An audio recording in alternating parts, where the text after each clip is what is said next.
Greetings, everyone. This is Muskan Zahra, and you're watching ISN Global.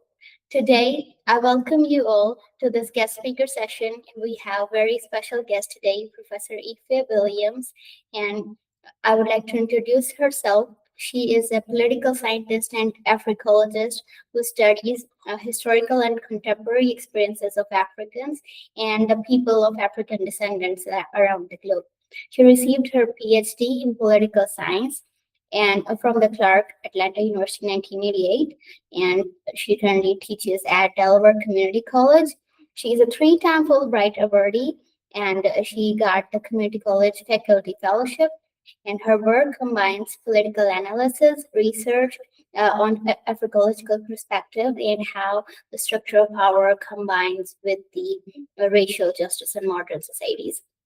So I'm a student of international relations as well, and I really expect a good session here. So I've been reading about your work and the key themes of the book. I'm excited to talk about that.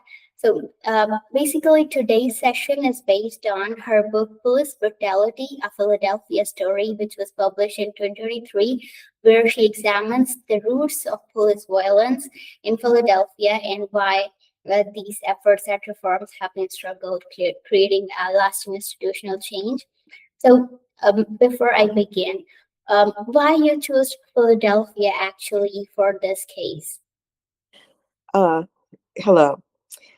I am a Philadelphian. I grew up in Philadelphia and I have watched the police over the years. So it was just a natural fit. When I was in secondary school, a young man was being transported from the sheriff's van into City Hall for his trial. And the police officer said he tried to escape, even though he was handcuffed, and they shot him in the back and killed him in the middle of the afternoon in downtown Philadelphia. And that case always stayed with me in the back of my mind. I wasn't even political, I was only 15, 16 years old, but that case really traumatized me and stayed with me. So when it came time to select the topic for my dissertation, I automatically said police brutality in Philadelphia. Yep, I listened to your previous stories, and that case was really when someone could connect to. I think he was 17 that time. Yes. Yes. That I can connect to that because these type of stories, when we see in our surrounding, that have a huge impact on our core memory. And you took that to your graduate time, and that's very, very good to know. And now, as the book is, it carries chapters where you historical look at Philadelphia and the cases. So, first of all, I wanted to start with the first chapter, Philadelphia Negro. And in today's context, how do you think Du Bois' observation about race, inequality, and urban life it still influenced the way it operates in American cities? Mm, very good question. I think Du Bois' analysis is as accurate today as it was in 1918. As you know, in his book, The Philadelphia Negro, he did the first sociological study in the United States by going through the Black community, interviewing people, looking at their lives, their struggles.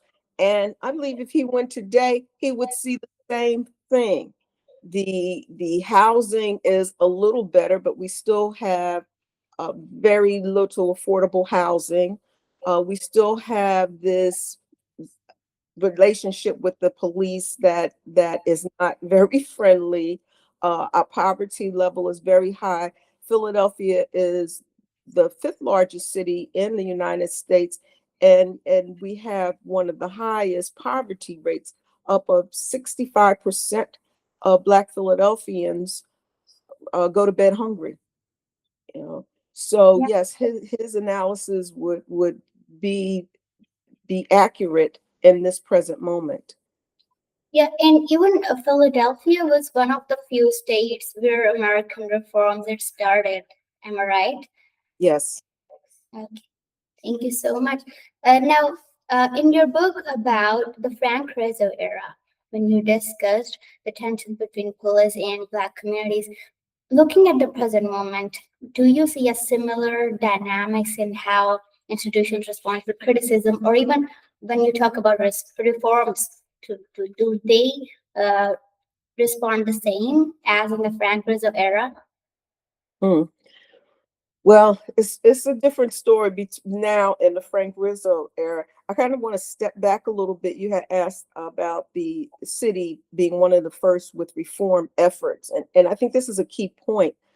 Philadelphia was the first city to have a civilian review board that was established. Yeah, I wanted to know something. If we look at a little before that, Jim Crow's Act, does this relate something to this case? Jim Crow's Act, where the Southern American cities of Louisiana, all of these, they Yes. Okay. Well, let's go back to 1918. get a little background about. Okay. All right. I'm still trying to stay with reforms. Yes, 1918. Even though, a lot of people think that the cities in the North did not experience slavery or Jim Crow. And that is not true. Okay. Philadelphia had slavery. Okay. And then coming out of, they say, oh, well, you had the Quakers. Yeah, we had the Quakers, and the Quakers were some of the first people to get slaves. Yeah. Right. As we come out of the slave era, yes, we have what we call the reign of terror, going all the way up and including 1918. We even had the Ku Klux Klan, a Yeah. vigilante group. We had chapters here in Philadelphia, and we had a case of the Ku Klux Klan apprehending a Black man. Yes, what was going on then in terms of Jim Crow, Black people were not allowed to live in areas where whites lived. Yep. So the first real riot here involving Black people was a Black woman who had moved on a street that was dominated by whites. And they attacked her. They just went to her house, they threw bricks through her window, and that started the first riot on Black people. As a result of that riot, the Black people got together and they created an organization of called the Colored Protective Association. And they gave each member a card in case they were stopped by the police, that they could show the police that they were protected by this organization and that they will file criminal charges against the police. So this is the first city that really did that. So we have that core history coming out of your Jim Crow era. Very well. Now, you explained very well, and you connected it with the first reform city. Now, if we go back to the Frank Rizzo question, looking at the present moment, do you see similar dynamics there? And how institutions they respond when you talk about reforms? Okay, with two different things. The Rizzo era is distinct all within itself. We have not had a police commissioner of that stature since uh, Rizzo. That was Richard Nixon's time, right? Right. It was during Richard Nixon's time, and I'm smiling because I said that we have not really seen anyone of that stature since that time, which is not true. If we look at President Trump, we can say that it is amazing that we had Rizzo was not a scholar. He barely made it out of high school. Yeah. He took his job very personal. He had established a dossiers on over 18,000 people. He maintained his power by threatening people, moving them in and out of office, right, to support him. And we see that same phenomena today on the national level. That's funny. I never really thought about that till this moment. but within the city, we have not had a commissioner of that reform. But what happened with Rizzo? Remember, he was a former police officer. So once he became mayor, he made sure that the police got everything they wanted in terms of retirement, promotions, insulation from the public. Okay. So, in terms of that, that legacy still remains. A former police commissioner, Charles Ramsey, fired over 240 police officers for violations. And because of the Fraternal Order of Police and the safeguards that were established by Rizzo, all of them received their positions back. Mm.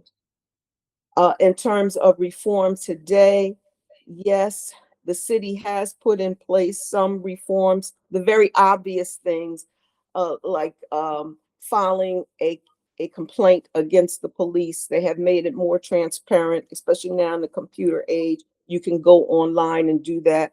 In the Rizzo era, you had to go into a specific police precinct and file a report.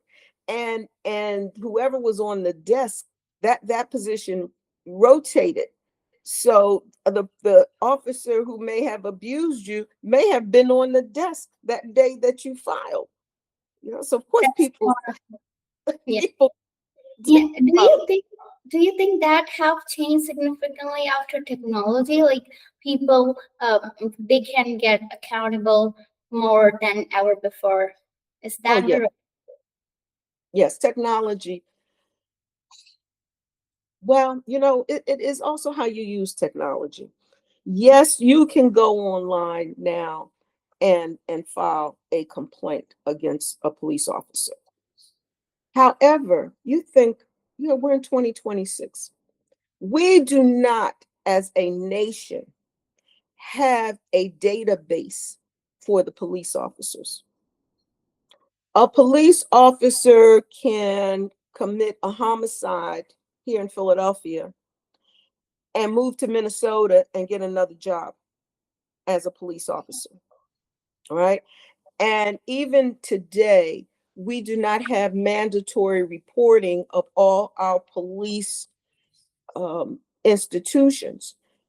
We depend on volunteers, have to voluntarily upload information about their officers. So yes, we have the technology, but if you're not employing it, you're not making cities and states comply, it's like it doesn't exist. so it have a role, but not to the level it should have. Now, one of the most striking chapters in the book is your discussion of the 1985 mall bombings, Mm. which people know as the May 13 mall bombings. Now, that extraordinary event, when we think, do you think it has faded from the national memory of people? And why does that tell us how societies process state violence? Because we do not talk about that much often, like the other incidents in the history of US. Right. Yeah. Yes, it has passed through memory.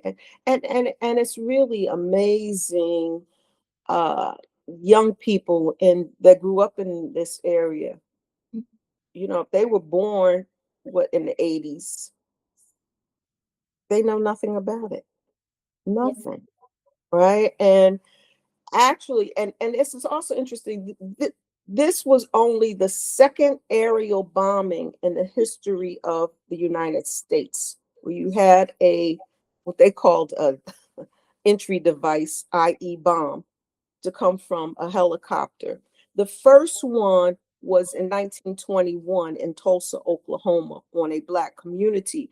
And the reason I'm bringing that up is because we looked at, in 2021, we reflected on the Tulsa bombing.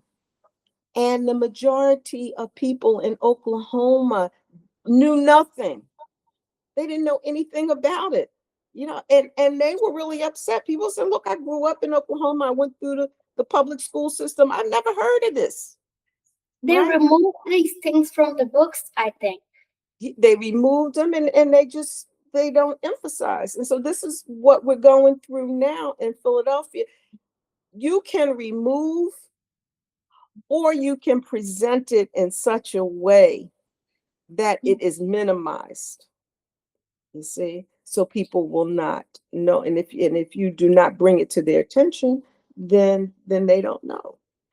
And it's very instructive in the present, because here you had the local police, you had the FBI, you had other police institutions around the state.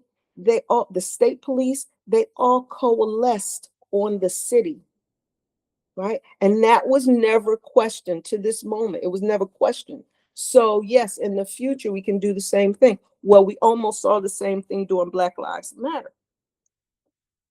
We had the state police, we had the National Guard, we had our local police, all in the city. I mean, it's supposed to be a democracy, but it was never questioned, because 1985 set the precedent. If you allowed it in 1985, you can do it again.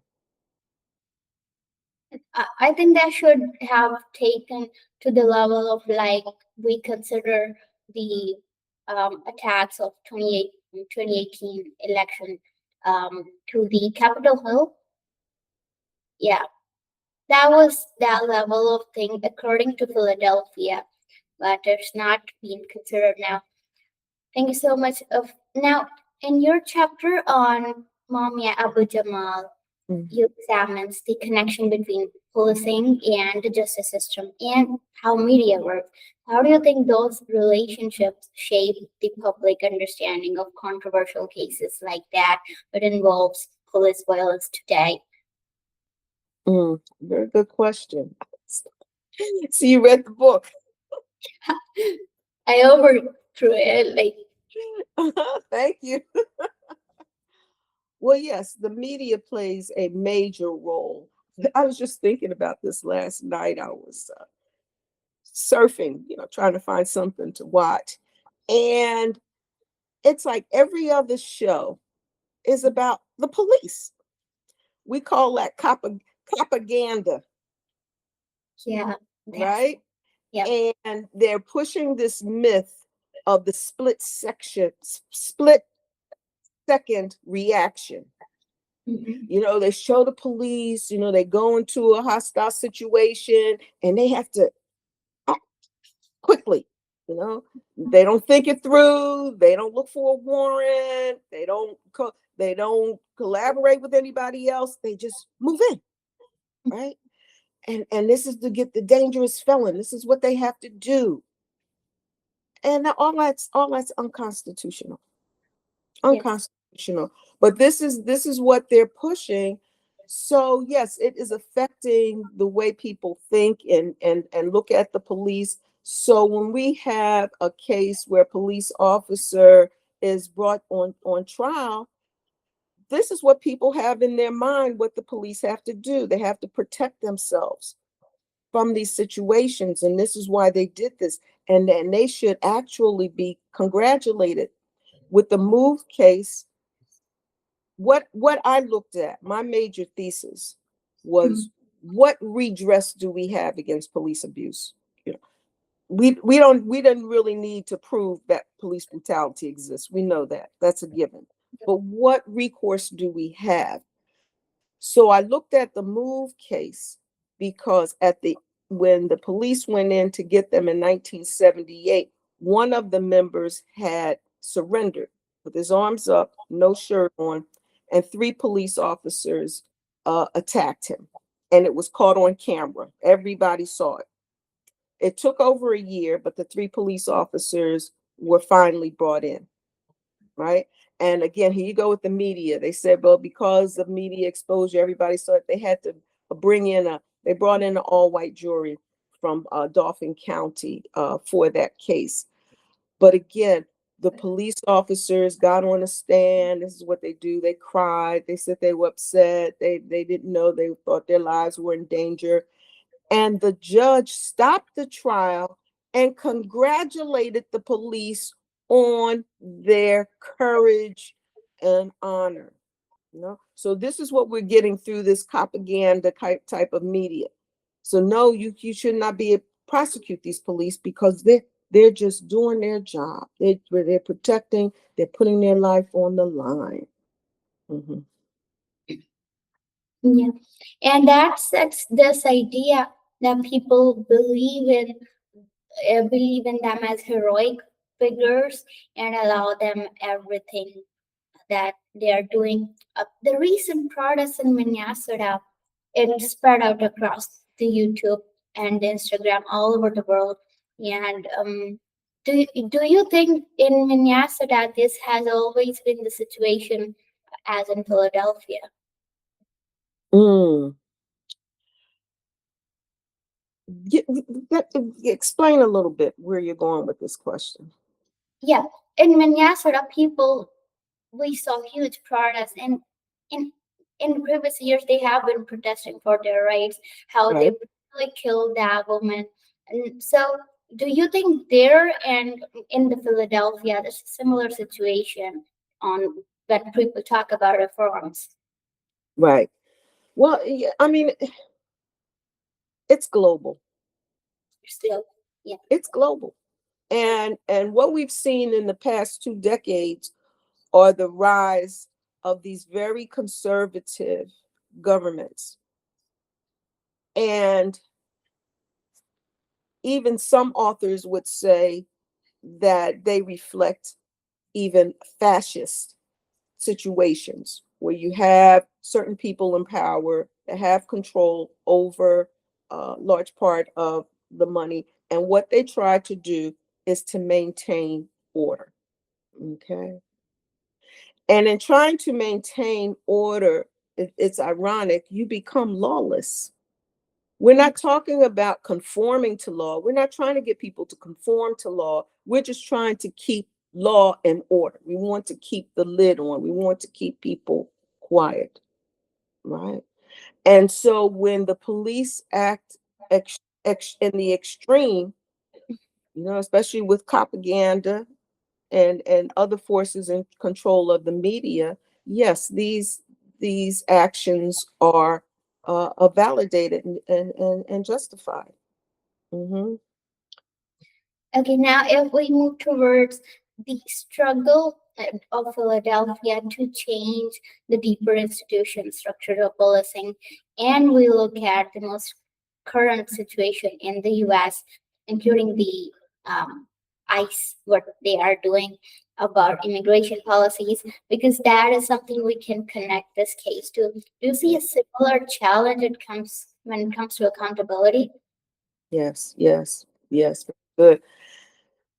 Well, actually, we were moving towards some reform. The end of the chokehold. Some police units stopped that. The entering without a warrant or letting people know because of the Sandra Bland case. But what has happened, again, connected to my last remark with the rise of these conservative governments and conservative judges, we have taken a large step backwards. And the reforms that we were making, like each reform is on a local level, right? The nationally, Congress was moving towards, again, the chokehold, the entering, but they stopped. They never put those policies in effect. So it was up to the local units to establish some type of reform measures. Our biggest ally was the federal government holding these policing units through federal cases, right? Through the civil rights unit. But now that the unit that looked at policing has pretty much been demolished. And the interesting thing about ICE is that they are federal. Yeah. Okay, so you cannot prosecute them through the federal government. And they have even been what we call deputized. Mhm. And local police units have been drawn into supporting ICE because they're dangling money over their heads. Yes, if you support, if you help the ICE officers, we'll give you so much money. And any laws of the state, of of the county, they do not apply to ICE. Is that? That's right. But as in Philadelphia, our district attorney said that if ICE kills someone, that they are going to be held accountable as individuals. That has not happened yet. That is the threat. Now, they're looking at, we have the last cases in Minnesota when people have been killed by ICE. The jury is still out, literally. We're still looking to see if they will be held accountable. But back to your media question, right soon as it happened, propaganda. Yeah. They were legitimate. Oh, they were just they this woman was trying to attack them using her car, even though they were standing on one side and the car was going the other way. So their narrative went out immediately to protect the officers involved. So this is going to be interesting to see how far the state can go in prosecuting a federal officer. The other thing we have in the United States is what we call Section 1983 immunity. And what that means is if you work for the government in any capacity, that you have immunity, some form of immunity, not blanket immunity, but some form of immunity, which had to be done to protect federal workers. You know, so this is what they're using the ICE defense is using this immunity to protect the officers. So we'll see where this goes. But yeah, we're in a very bad negative situation here in terms of prosecuting police on a local level. Mhm. Yeah. Okay. Thank you so much. Now, um, this has come to my mind when you were researching secondary sources or primary sources for your book, for the research of historical evidences for this police brutality for death story. Did you consulted the news articles and how you figured out those were accurate to quote, or those were not made up according to those situations back then? Yeah, that's a very good question. I wish you were one of my students. That would be very good. I would not like to. Yes, we're on the same page here. Excellent question. Okay, so Philadelphia is the home of a Black newspaper. We're one of the few cities that have that, and the Philadelphia Tribune. Now, at the time, especially during Rizzo's era, we had two major newspapers, and then the Tribune. The the bulletin was clearly owned by a rich person, very conservative, had that slant. They were very much, you could see they were in support of Rizzo and police, anything. Then you had the Inquirer that, tried to be more objective. And then you have the Tribune. So what I had to do was I had to compare the articles. So when I looked at especially the riot, and I got all kinds of different stories about the riot in Philadelphia '64. So I had to look at the different newspapers and their accounts, and then also afterwards when the city commissioned an investigation of what happened, I would also look at that account, right, and compare it in order to get the closest to what happened. Also, at the time I was writing my dissertation, we didn't have to have IRB approval, so I would just do interviews. I just stop people and ask them, what happened? You were here.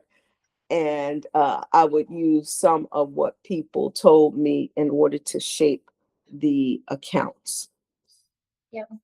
Thank you. That was helpful. Now, last question. Why should students who are studying political science or international relations, what do they should understand about policing and democracy according to you? Why should they understand this?